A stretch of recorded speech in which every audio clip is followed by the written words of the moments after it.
Hey guys, today I'm going to show you how I like to make a flint and steel striker for the old style of fire starting, in which you have a piece of steel, and a piece of flint, and you strike a spark onto your char cloth and blow that into a flame in a tinder bundle. So I've been making them out of antique hay rake tines, and here is a piece of one I have left. I'm going to cut 7 inches off of this piece of steel. It's 3/8 inch round approximately, or very close to it. And it is some kind of high carbon steel. I believe it's 1095. No way to know for sure without doing extensive, or at least laboratory type tests, which I don't have the ability to do. But I do know that it gets nice and hard and it throws a good spark if heat treated properly for a striker. So I'm going to cut this off and we'll get right into forging it.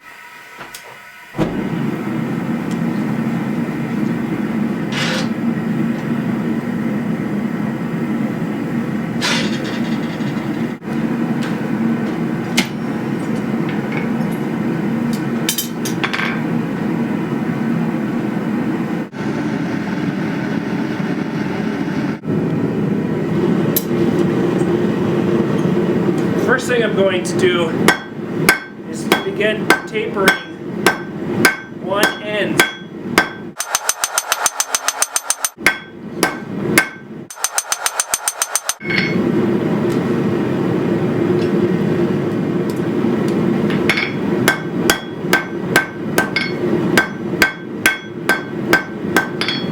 I'm going to round the corners off. Whenever you're drawing out stock, you go from round to square back to round. I'm going to do the same thing on the other end, but before I do that, I'm going to put a curl in this.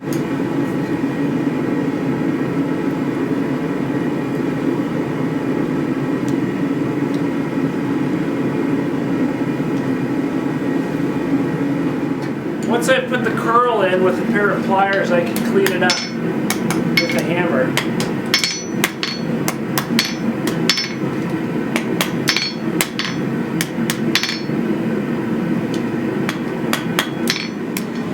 Okay, so I have both ends drawn out and curled. As you'll notice, both of the curls are going the same direction, which of course is important. So the next step is to turn this into a C shape. So I'll put it back in the forge and show you how to do that.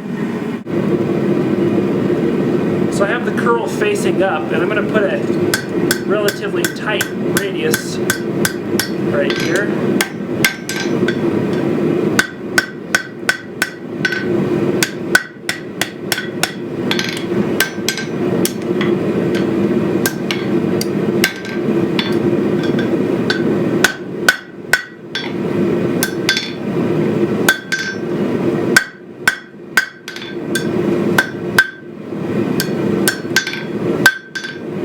I'll be able to sort of adjust that in a minute, but I'm going to go ahead and do the other side next.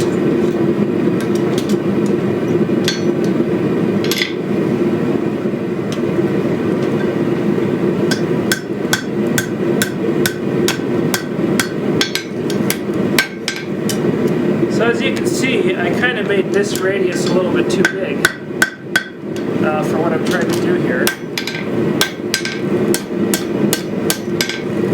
Now I have a little bit of a lopsided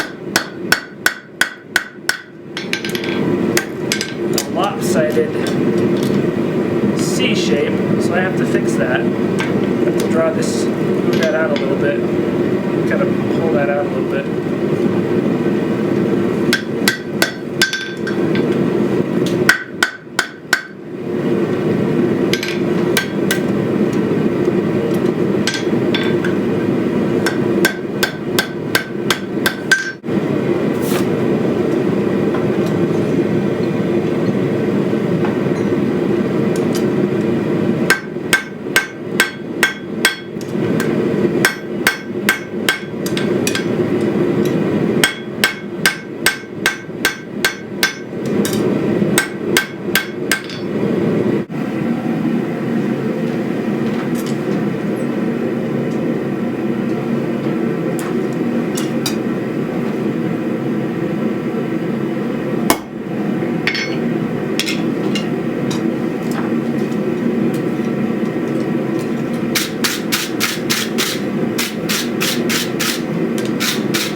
process. Like I say, probably the most important thing when making a good striker is the heat treat process, and that specifically in this case is the hardening. I'm not going to be doing any tempering on it.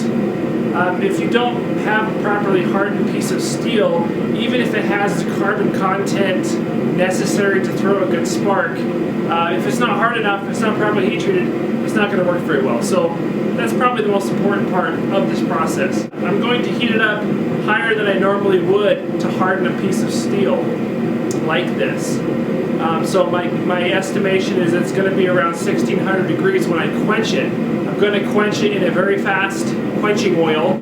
I've quenched this particular steel in water, and that works well too, except for the fact that I've come up with cracks on this same steel multiple times, and while that's not a huge issue when it comes to this particular piece, I prefer not to have cracks. So I'm going to use the oil, and it will quench it fast enough to get it hard and make it a good striker. So I'm going to go from there. So like I say, I'm going to be heating this up significantly hotter than I would be if I were using the same type of steel to make a knife, for example. It's probably between 16 and 1700 degrees when I quench it.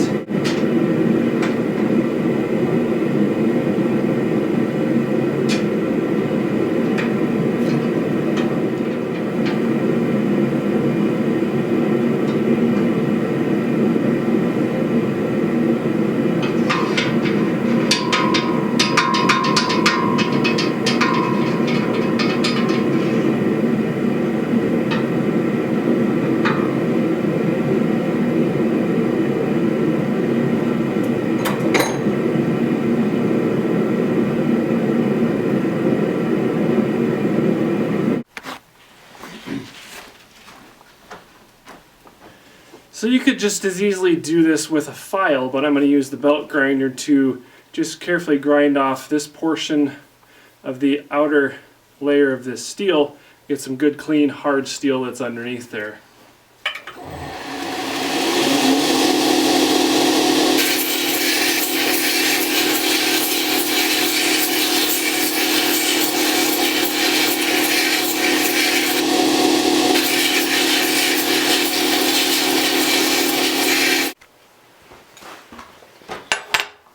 I like to use glass cleaner or ammonia when I'm cleaning up metal parts.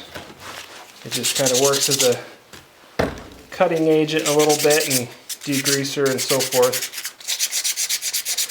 And it doesn't rust the steel, so that's nice as well.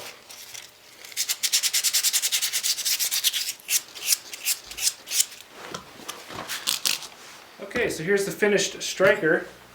And go ahead and give it a test. Got a piece of flint here. See what we can do.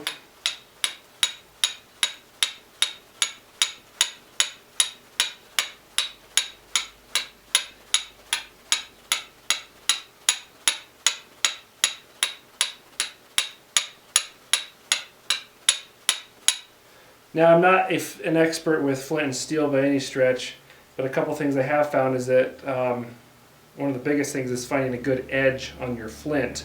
And I believe you can break these down as they wear and find a new sharper edge, but that's crucial, I've found, for getting a good spark. And then on this striker, if at first you don't have much success after making it, make sure that you have taken all the decarb steel off, because you're not going to get a spark if that's what you still have exposed here. You got to get down to the good hardened steel, so that's crucial. And then if that still doesn't work, you might want to go back and check your heat treat. Perhaps you didn't get it hot enough during the hardening, or perhaps it wasn't cooled quickly enough to achieve maximum hardness.